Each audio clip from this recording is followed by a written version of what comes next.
It's like as soon as we get comfortable, we stop finding new money because it's like our brains are like, okay, I've made it to this level, and so I don't need to take the next step. Yeah, I'm going to hold on to what I have. And that's going to keep me safe. And it's actually the opposite. It's a fear-based. A quote that I love, speaking of what you're saying, is that decisions change reality. So people that sit around waiting for reality to change, it doesn't work that way. Like you're saying, as soon as you make a decision, things start organizing for you.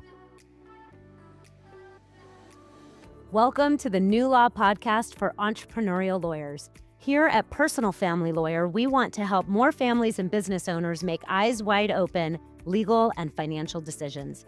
But we cannot do this without you, which is why we started this podcast, to find those of you ready to offer a better way to serve your clients. So if you are a legal professional who wants to help improve the legal and financial well-being of your clients and offer a service model that differentiates you while meeting the needs of your community, and rest easy, knowing that you are running your law practice like a real business, then join us on this journey by subscribing to the show and find out how you can use a new law business model to love your life as a lawyer. Hello. I'm here today with Brett Trembly, the CEO and co-founder of Get Staffed Up, and of course, a lawyer. He founded Trembly Law in 2011 and grew that firm into a multi-year recognized Inc. 5,000 company. And then in 2018, before COVID, before the pandemic, before we were all remote, Brett co-founded Get Staffed Up, a virtual staffing company for law firms.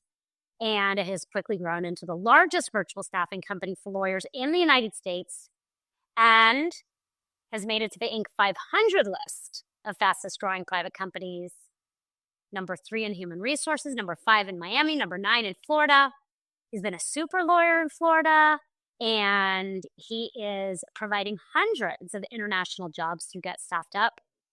And on a personal level, many of our personal family lawyer firms love working with Get Staffed Up for their remote services. So if you want to learn how to use remote support, overseas, international, remote support, less expensive, to be able to expand your capacity to serve, free up your time, energy, and attention, you're going to love this episode.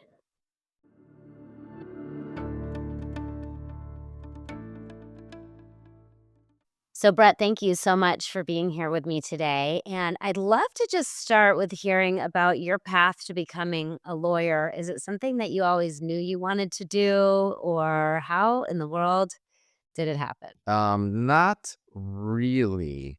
So there aren't any lawyers in my direct family. I had an uncle, or have an uncle through marriage, who's a lawyer. And when I was young, I had asked him a few times if I could go watch one of his trials. I was obviously interested somewhat. Look, as far as I can recall, being very honest with myself, the reason I went to law school is I like the idea of not growing up yet. I did 5 years in college, so I did like a victory lap. And my last year, I ran for student body president and I won. And I only had 3 hours each semester. So I had this year where I just was like fun. It was just like pure fun. And I was a student and I wasn't ready to stop being a student.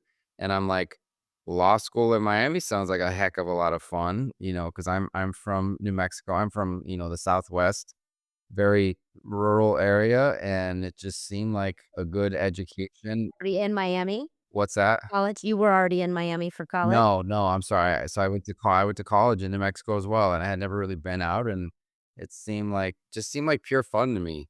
Like I never looked at law school like, oh, it's going to be so hard. I'm like, I don't really care, just study a little bit. And It was a way for you to have more school, not enter the workforce quite yet. And when you were applying to law schools, like, did you apply other than in Miami, was that just like the best one, or you wanted to be in Miami? I had known a little bit about University of Miami because I had a sports law program, but it was so expensive that, I was just going to go to University of New Mexico. Like that was the whole, again, it was just about continuing to be a student. It was like my excuse to not grow up and enter the workforce. It makes sense. At 23, which I felt was like just too young still. So on like the week before the application deadline, I get a letter in the mail from the dean of undergraduate students at my fraternity house. Somebody checked the mail, and it was a letter that said, if you're going to business school or law school at the University of Miami, you can apply to be almost like a glorified house dad, a live-in graduate assistant at your fraternity because UM's a private school. And so we will give you, it's free room and board, a free meal plan, and 50% of your tuition. So this thing was worth like 80 grand a year. And my parents, my dad had a business when he sold it when I was 10. Our family had a jewelry store for a very long time. But after that, he was a teacher. My mom had sat there. So 80 grand was more money than anybody in my family even made individually. Right. So I'm like, so I applied on the last day to UM. I got in and I had never been to Miami. I got in like, I don't know, April. August hits and my dad and I jump in a car, drive out here and move out here for the first time. Wow. Well, that was a really nice gift from your fraternity. It was paid by the university, the undergrad. In other words, because Miami's a private school, right? So it was like I had the opportunity through my fraternity, but it was paid for by I see. the undergraduate. So, but so I lived in the fraternity house all 3 years in law school, which had there was work to do and it had its pros and cons like everything. Yeah. But it was a great time. I mean, Wow. Wow. What a I gift. almost graduated with honors. But I always say that if you had a ratio for amount of hours studied, into your GPA, I would have been like valedictorian. Because I never got caught up in like the whole rankings and like I just didn't get Uh-huh. it. It didn't matter to me. It's not why I was Got it. there, Yeah. You were there So for I fun. You I were was there there for for, fun. I was there yeah. to like experience new things, and I found the trial team, which I love, so I put most of my time into that. I mean, I'm not a lazy guy. I wasn't a slouch or anything, but it's just like I didn't ever envision myself at a big firm or even practicing law. 'Cause I didn't know if I really wanted to be a lawyer. I just knew I wanted to go to law school, especially in Miami. Yeah. And so did you if you didn't envision yourself practicing law, did you envision yourself being an entrepreneur? Was that like because your family was entrepreneurial? Yeah, it's exactly right. I see. I was the kid who used to sell I stole pens from my dad's jewelry store, and I sold them to my classmates for 25 cents Yeah. without asking my parents, right? I did the donut sales at parades. I did the garage sales. I was always making my own money. So I knew I wanted to be an entrepreneur and be in charge of myself, and then eventually the law merged with that. At what point did you realize that, oh, this is a good business? Being a lawyer is a good business. Not until the business started doing well, I'll tell you. But you came right out of law school and launched right away, or did you go to work for No. someone? So I worked for kind of an interesting guy, out of all 3 years in law school, and then, for 3 years out of law school, solo practitioner.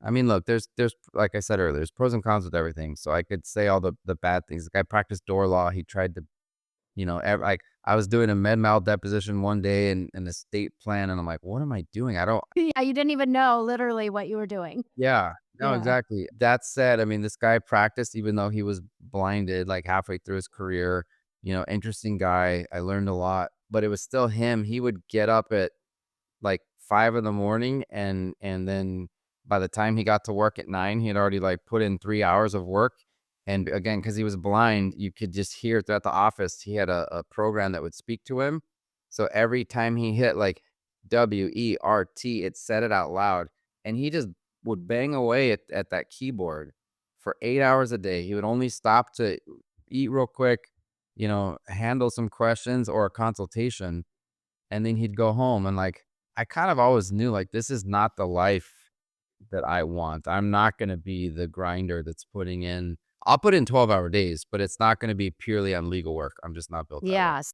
So you go to work for him and you see here's a guy on his own with you, maybe some other staff, taking whatever walks in the door.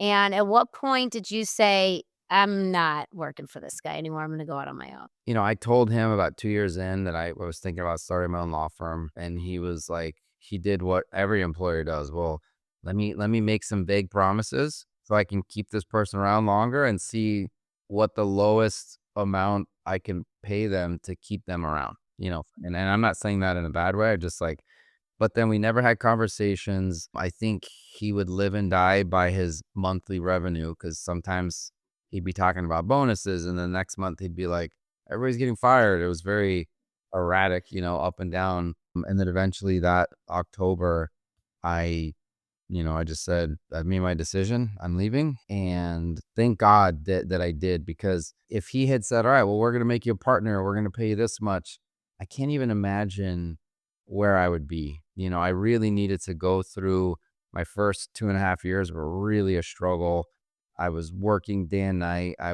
When I would pick up a case, true solos, as we've got like no time to do the real legal work, struggle to get payments, but still networking. I mean, we can talk about all those things, but I can't imagine where I would be right now. The struggle was important, is what I hear you saying, in order to figure it The out. struggle was important, right? But I think comfort is the enemy of progress. And so let's say, because when I got out of law school in '08, he was paying me like $53,000 a year. And then 3 years later, I was making about the same plus originations. But I didn't know how to originate. I wasn't forced to go do that. So let's say he's like, well, we're gonna pay you 80 and make you put you on a partner path or something. Maybe the next year I'm making 85 and then 90, and like, I have a firm and I have associates. So there's nothing wrong with that model, but I can't imagine like me and myself where I would be. Maybe I would have been like, okay, but just like a little bit more, and maybe I would have never had my own firm, and the type of person I would have turned into, because the struggle and learning how hard it was very important. Yeah, and I think people are so afraid of that struggle that they stay in situations that just ultimately are not the right situation for them, or they're unwilling to say what they want, when negotiating with somebody like, the guy you were working for, perhaps now in this case you, as the employer, and they just, kind of stay in situations and get resentful, or, feel victimized by their situation, instead of rising up into, okay, I'm going to go out on my own, I'm going to face the struggle, or I'm going to actually negotiate for something that I want. And it seems like maybe at that firm that wasn't even a reality, because when you went out on your own, were you a door lawyer in the beginning, or did you specialize right away? I did not make that mistake. I said I'm going to be a litigation firm, because that's mostly what I did. And again, I had done trial team. That's what I liked. I was tired of waiting for businesses to get sued or get in trouble, and that's when I really got back to, let me help business owners. And I developed the proactive side of things with our general counsel program, corporate law, and that's really when the firm, well, when I started hiring people is when I got to one level, and then when I, brought in that general counsel program is when we really took off. What I'm hearing is that you didn't really you started hiring before you, quote unquote, really took off. Yeah, those 2.5 years, Ali. So I know I didn't sort of take you through the timeline in a linear manner, but I started in today's what, November 6th. My law firm anniversary is November 1, so we just hit 13 years. Amazing. Happy anniversary. But for the first 2.5 years, it was me, myself, and Irene. Like, it was just, I did everything. I answered all the phones, and I was miserable. I was stressed. I hired my first just any employee, right? She was a law student, but she worked for me 30 hours a week. So semi part-time, How soon in? 2.5 years. So for the first 2.5 years, just you, Irene is you, me, myself, and Irene, me, myself, and I. So now you're 2.5, and when I think about it, that seems, maybe I did it a little bit sooner, but that was about the right, time frame for me as well. Where were you financially at that point when you brought somebody in for 30 hours? We were doing $8,000 to $9,000 a month total in gross revenue. And I could not get past that no matter what I did. I hired that person and I doubled it immediately. I went from 9 to almost 20, like 18, 19, 20, and I never looked back. So the thing I like to give myself credit for is I didn't get scared and be like, oh, I can't do that again. That was a fluke. When she went back to school, I'm like, well, let me hire my other person, right? And she was like finishing paralegal school, and she did a lot of things for me. And then I hired an intake person, and we went to 30,000 a month, but only because Allie, I joined a mutual friend of ours, mentor, Arjun Robbins program. Would you love direct support to help you grow your law practice into a business you love? Go to newlawbusinessmodel.com/show and sign up for a call with one of our trusted law business advisors. Each of our advisors has been trained directly by me over the past 5 years plus to help you chart your path from wherever you are now to where you want to go as efficiently and effectively as possible. You're ready to grow. We're here to help. And one of his coaches was like, you gotta fucking hire someone. Sorry for the F word on your podcast too. Well, they use a lot of that in our John's program, so it makes sense. You were channeling. But and thank God, because I didn't know how hard it would be to get the business up and running out of a little bit of arrogance and a lot of inexperience. Because I think most of us, Allie, we're good students. It's kind of easy. We get through law school, we pass the bar. I'm like, we're high achievers. Like things happen. And so I went into this without one iota of doubt that I would be super successful. And when I would hit those ceilings, I wouldn't know why. And it was just a numbers game, not a non-emotional numbers game. Yeah, if we can get to the sooner we can get to that realization, I think the better. It's very difficult to do that, especially if we have inherited money trauma or a concept that I teach on a lot called money dysmorphia. And I think one of the best things that I can convey to lawyers is that if you have the right practice model, the right business model for your practice area, and those are different, right? Litigation has a whole different practice model, business model than a wills and trust practice, as an example. I think as you were saying with your general counsel program, that's when things really took off. That's a new business model. When you have the right business model for your practice area and you're using your time, energy, and attention the right way as a lawyer, we don't actually need to worry about money. Right. The money is, you make as much money as you need in order to hire all the support that you need. Now, there is the issue of bridging between where you are now and where you want to be and how to find the money to do that. And I see that that's really where people get the most stuck. I would say it's where I got the most stuck throughout my business life. Whenever I found myself stuck, it was because I didn't know how to bridge that gap. Do you remember how you bridged that gap? The first major thing, it was easy early on, but the first major thing was hiring an intake person and fixing the intake process and restructuring, like removing myself from that, which was eating up all my time, and then charging for consultations because the tire kickers. I mean, look, there's people that need legal help and they don't have the access to money and all that. There's nothing wrong with that, but how it affected my life was just devastating. That is like, if people ask, what are my two hires? I would say an executive assistant, a billing coordinator, because getting the bills out is just like us lawyers, we hate invoicing people. We hate. Oh, yeah. I ended up creating a business model where I didn't need to invoice because invoicing was worse. I created a business model where I didn't even have to track my time because I just wouldn't, I would feel bad. Oh, I'm billing this person for my learning. Oh, I'm just not going to bill them. I just wouldn't get the bills out. It was the worst. It is the worst. I've never been in a room where I asked, who has $50,000 in AR right now? Who's got 100? And somebody if the room is bigger than like 15 people, somebody doesn't have $250,000 to $500,000. It's just like sitting on their computer that they could take a few hours, send it out, and start collecting. But they're focused on, where do I get my next case? We've got this mental hang up that I can't solve. I don't, except when you have to delegate that. That's the solve, is you make it somebody else's issue. Like, okay, great. Let me bring on this person in my office who's going to be responsible for collecting money. And that's their KPI. So you did solve it. That's how you solved it. And that is how you solve it.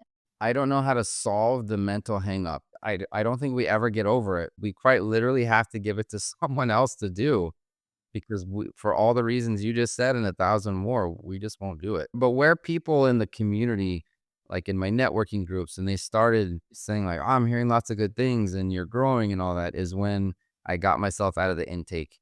Like when you transition from the solo practitioner that answers everyone's calls, that picks up the phone, that gives your time away, to like a professional who's setting up your appointments and you're closing. Like, yeah, that is such a huge jump. Yeah, I mean, it's really why way back in the beginning when I started teaching lawyers to begin with, I began to teach our client engagement system, which included this intake process and process for engaging clients, because that was all something that, somebody else could do a lot of that.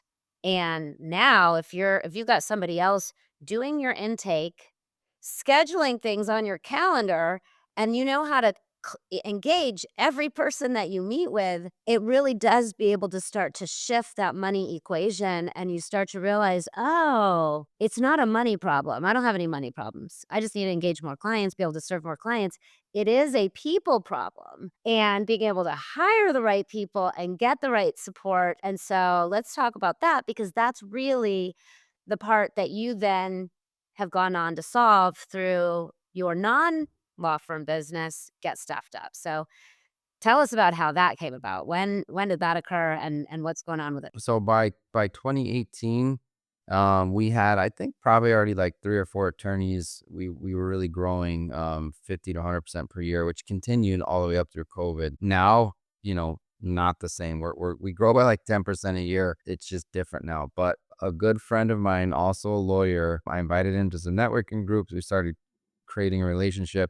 He did real estate closings. He found out about, how to hire offshore staff. And I always tell the story. He kind of disappeared for a month, where I used to talk to him, several times a week. He just kind of disappeared, came back up, like resurfaced. And he has these 4 people in the Philippines and 1 person in Latin America. And I was like, what on earth? I said, hey, I need a marketing assistant. So he found me one. I went to a legal conference and I started telling people, and I made his first 2 sales for him.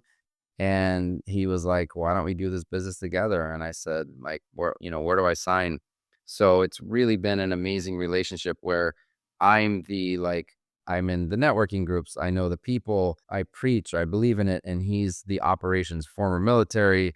He loves the operations. And Allie, like, people always ask, well, what did you know was going to go well? It was one of those things where we were on my porch only like 2 months in before we even tried to start making sales, because we spent 5 months setting up a lot of systems before we started making sales, so that we didn't just, fumble all over ourselves, because we both had incomes, right? We both were lawyers and we had our firm. This was your second business. Yeah. We were on my porch and we're like, this thing's going to be big. I just know it. And so it was a lot of breaking down barriers early on, which is fun to look back on, like nostalgically, getting on phone calls with lawyers. Like, you can work with people through a computer. There's this thing called Zoom. Yeah, what year was this? It was 2018.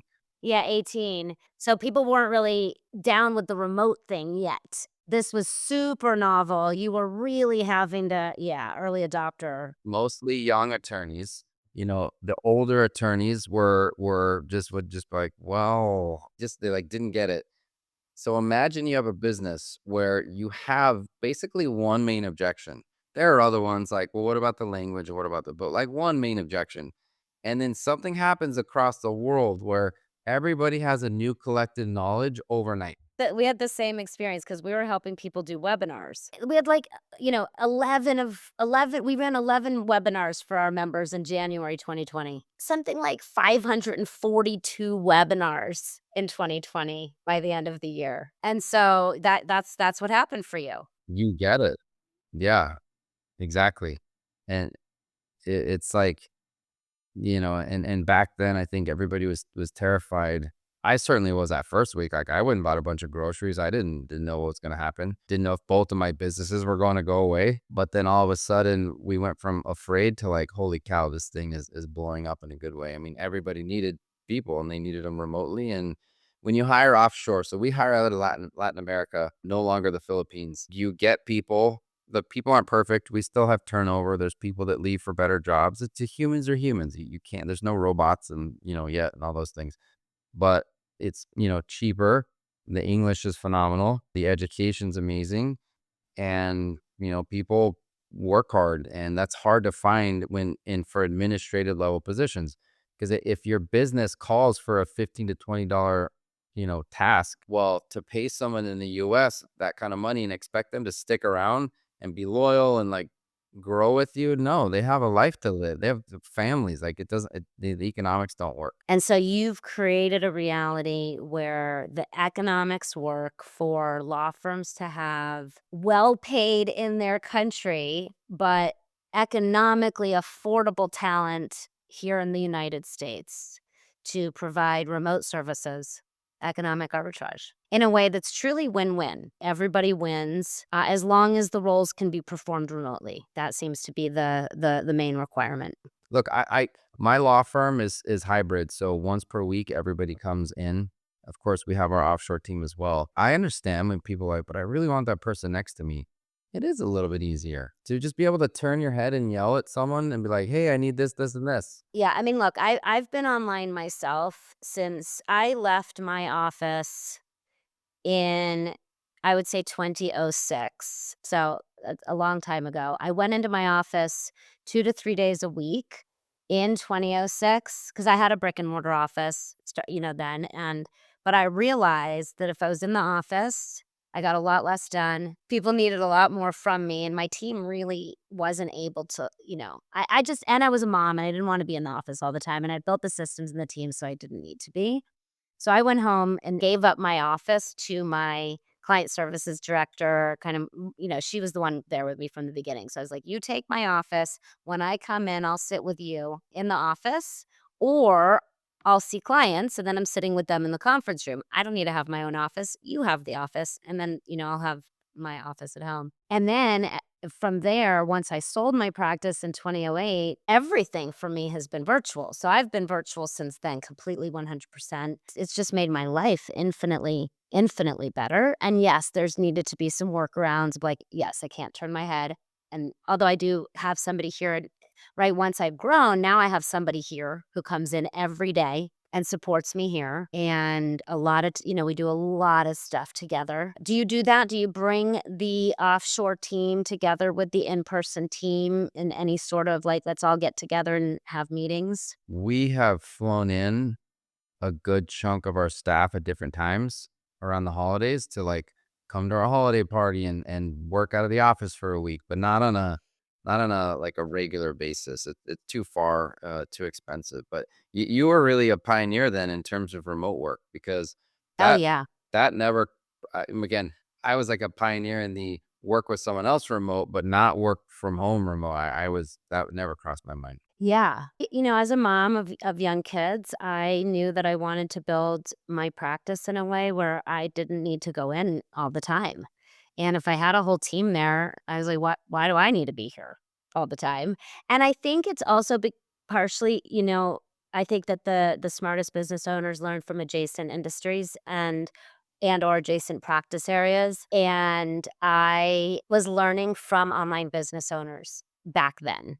And so, I started to get this mental model of possibility that I just think that most lawyers, didn't have back then. For those of you that are interested in, what we're talking about here with remote work and remote workers, we'll link to Brett's company, Get Staffed Up, in our show notes, and you can get more information about that there. Let me ask you this, because you went to law school for fun, to have fun. When did you start loving your life as a lawyer? Not until I started hiring. I talked about that first hire and I was still stressed out, but like I had those first few years, new wife, new kid, new mortgage, and I hid any sort of economic shortfall from anyone around me, probably out of embarrassment, but also out of, to like protect my wife and stuff. But like I didn't realize until years later how much stress, self-induced or not, like how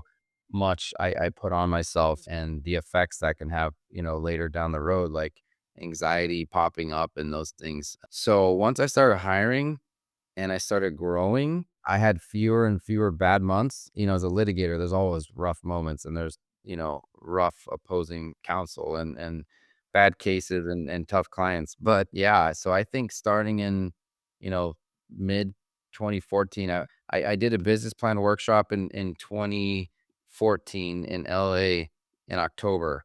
And I laid out for the first time on paper what $1 million firm would look like. And I was saying yes out loud, but internally I was telling myself, "No freaking way, this is impossible. I can't do this. It's too much. Like how?" All the things, Alec, because we've had a few discussions on the mental side of things. Like you're laughing because you get it. You see your clients go through it. You coach people through it, and I was the classic case. I was not just some with like I had all the money hang-ups. I grew up in a very, now looking back, like, poor area. And once the money started flowing in and it gave me, I could like, oh, I could exhale, I could breathe, I could not be so, because when you go to hire someone and you need them and you think, okay, well, that's another 50K, with everything else, 5 to 6K a month. Like, where's that going to come from? And you just put that on yourself, and it's daunting and it's tough. And I think But you did it.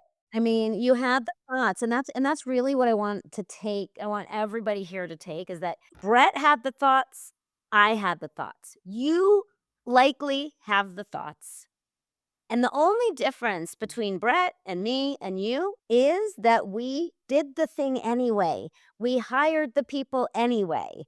We found the money anyway. And one of the things that I found, and I'm curious if this has been the case for you, Brett, is that every single time I committed, even if I didn't have the money or know where the money was coming from, it showed up. It was like this crazy magic thing that came through my commitment. Now, I think as lawyers, we have a bigger gift in this because we actually have a high value service that we can provide to people. Not everybody has that. But I'm curious if you saw that too, where you're like, I don't know where the money's going to come from. And then it showed up. the money came, or did you always know where it would come from? I would go to a conference, come back, and make a bunch of money, and I'm like, "Well, this is weird," and I'm not the only one that's experienced that. There's an energy that you put out into the world, and there's also these weird, I think you'll agree with me, limiting beliefs. Like, as soon as we get comfortable, we stop finding new money because it's like our brains are like, "Okay, I've made it to this level, and so I don't need to take the next step." Yeah, I'm going to hold on to what I have. I'm going to hold on to what I have, and that's going to keep me safe. And it's actually the opposite. It's a fear based. A quote that I love, speaking of what you're saying, is that decisions change reality. So people that sit around waiting for reality to change, it doesn't work that way. Like you're saying, as soon as you make a decision, things start organizing for you. Napoleon Hill talks about it, and Totally. I don't know how to explain it, but it just happens. It works. Yeah, it's part of what I call practical magic. So, where a lot of the work that I do with people, not just in the legal field but outside, is to bridge these practical tools with spiritual concepts. And so practical magic is that, and decision, including, for example, putting things on your calendar. That's making a decision. You put something on your calendar and that is a decision made.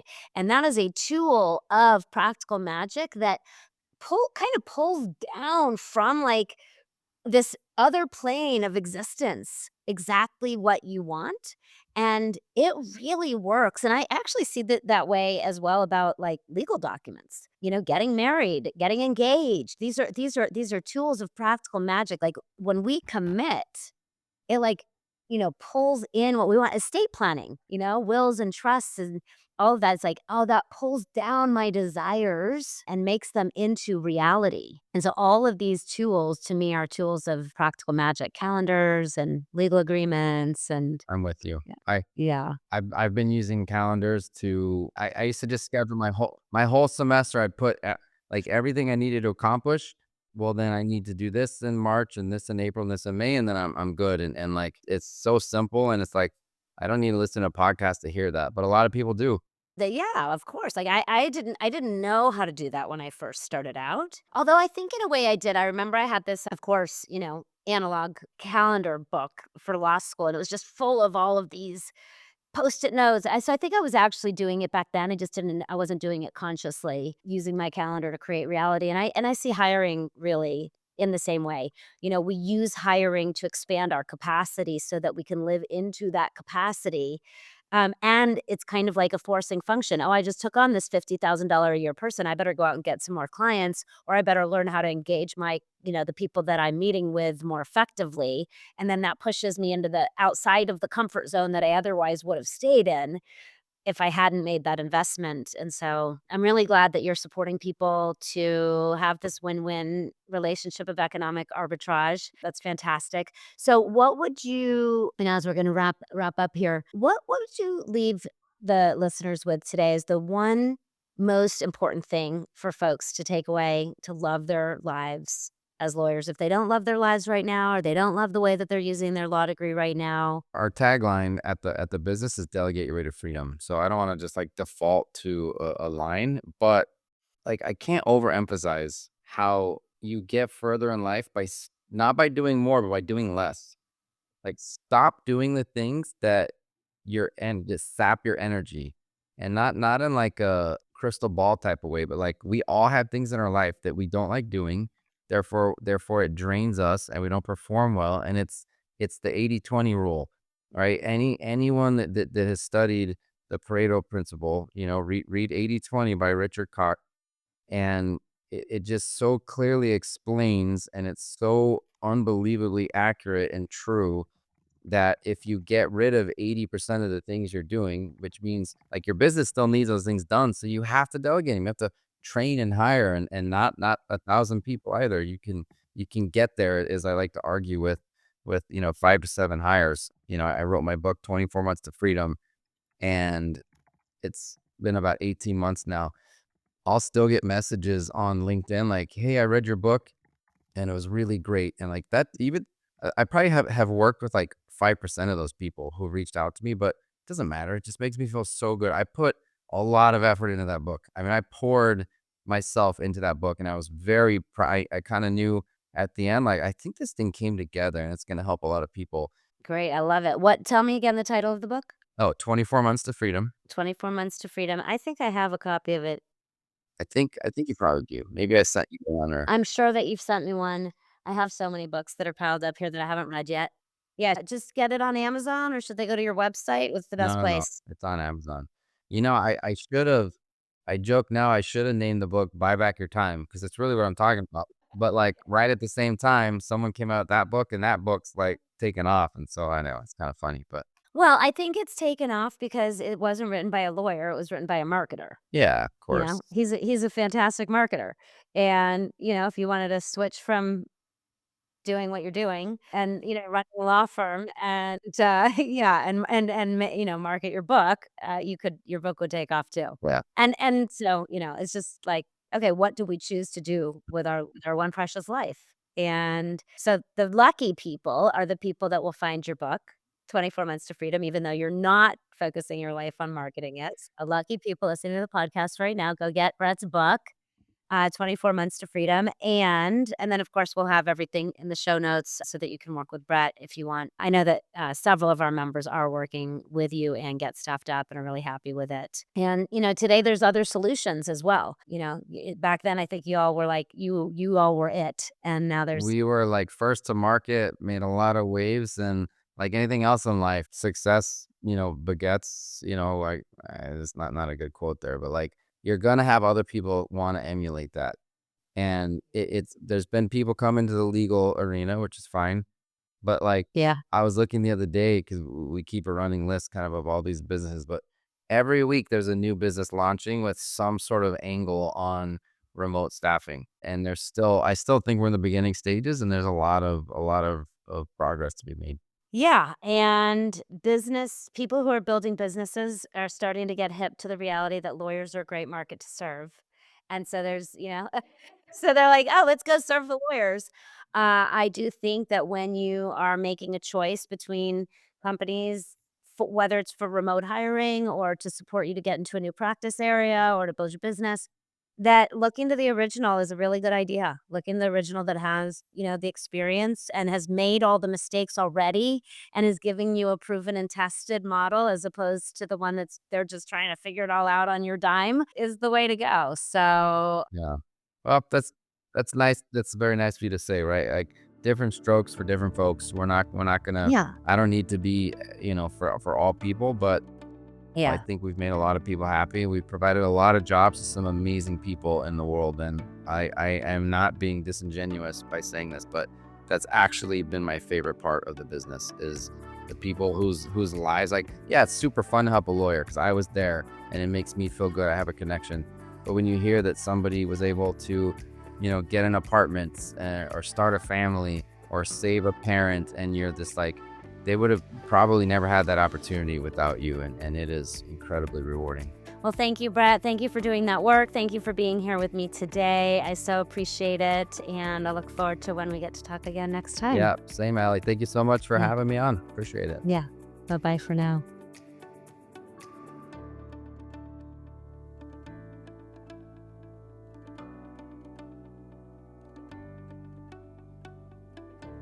If you loved that episode with Brett and you don't want to have to reinvent the wheel when it comes to how to hire and staff your practice, make sure that the people that you are hiring have the right training and support to help you build your practice.